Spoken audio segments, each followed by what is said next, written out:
নতুন করে আবারও আশার আলো জাগাচ্ছে মালদহের রেশম চাষ। মরশুমের শুরুতেই দ্বিগুণ দাম পেয়ে রেশম চাষে আগ্রহ বাড়তে চলেছে মালদহের রেশম চাষিদের। বিগত কয়েক বছরে এই প্রথম রেশম গুটির দাম ঝাঁপিয়েছে প্রায় 25 থেকে 26 হাজার টাকা প্রতি 40 কেজি। এদিন এমনই ছবি দেখা দিল মালদহের কালিয়াচক কোকুন মার্কেটে।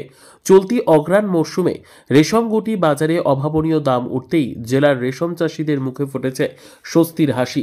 সকাল থেকেই চাঁচল, মানিকচক, মোথাবাড়ি, সুজাপুর, কালিয়াচক ইত্যাদি এলাকার চাষিরা ট্রাক ভ্যানে করে রেশম গুটি নিয়ে হাজির হন কালিয়াচক কোকুন মার্কেটে।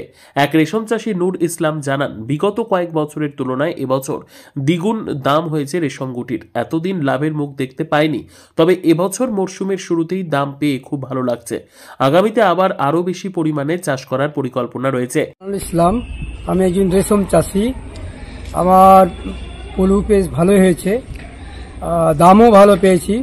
25 থেকে 26 টাকার রেট, এতে আমরা খুশি, আনন্দিত। এর আগে এরকম রেট কোনোদিন পাইনি, তাই আমি এই সরকার বাহাদুরকে অসংখ্য ধন্যবাদ জানাই।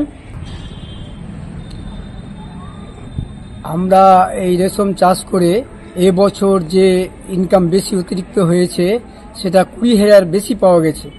অন্যান্য বছরে পাইনি, অন্যান্য সিজনে পাইনি।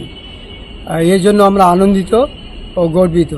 এই প্রসঙ্গে Maldah merchants chamber of commerce and ইন্ডাস্ট্রিজের সভাপতি উজ্জ্বল সাহা জানান, ইতিমধ্যেই জিআই তকমা পেয়েছে মালদহের নিস্তারি রেশম। স্বভাবতই জেলার রেশম চাষের সঙ্গে যুক্ত শিল্পীরা আশায় বুক বেঁধেছেন। এবছর সেই আশা পূরণ হয়েছে তাদের।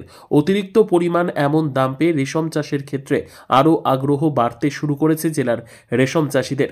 এই প্রথম আমাদের রাজ্যের মালদা জেলায় আমরা নিস্তারি সিল্কে জিআই পেয়েছি। পশ্চিমবঙ্গের মাননীয় মুখ্যমন্ত্রীর নির্দেশে আমাদের জেলা প্রশাসন এবং সেরিকালচার ডিপার্টমেন্ট কাজ করছে। অত্যন্ত আনন্দের বিষয় যে এবছর আমাদের মালদা জেলার কালিয়াচকের কোকেন হাটে 26,000 টাকা মনে হাইস্ট দরে কোকেন বিক্রি হয়েছে। এতে আমাদের রেশম চাষি, পলু চাষিরা অত্যন্ত আনন্দিত। রেশম চাষের উত্তরোত্তর শ্রীবৃদ্ধি, এতে করে কিন্তু আমাদের জেলার পরিযায়ী শ্রমিকদের সমস্যা মিটবে। সেই সঙ্গে অনেক মা বোনেরা এই কাজের সঙ্গে যুক্ত হতে পারে। সেলফ হেল্প গ্রুপের মা বোনেরা এর মধ্যে যুক্ত হতে পারবে। শ্রমিক সমস্যা মিটবে এবং আমাদের এই যে মোগল ইতিহাস সমৃদ্ধ যে সিল্ক, সেটা পুনরুদ্ধার হলে আমাদের জেলার অর্থনীতি বিকশিত হবে। জেলায় প্রায় 70,000 পরিবার আজও এই রেশম চাষ ও শিল্পের সঙ্গে যুক্ত।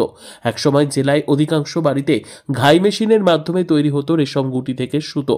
তবে বর্তমানে রেশম শিল্পের সঙ্গে যুক্ত জেলার শ্রমিকরা এই কাজের জন্য পাড়ি দিচ্ছেন দক্ষিণ ভারতের দিকে। পরিকাঠামোর অভাবের কারণে অনেকে বদলেছেন পেশাও।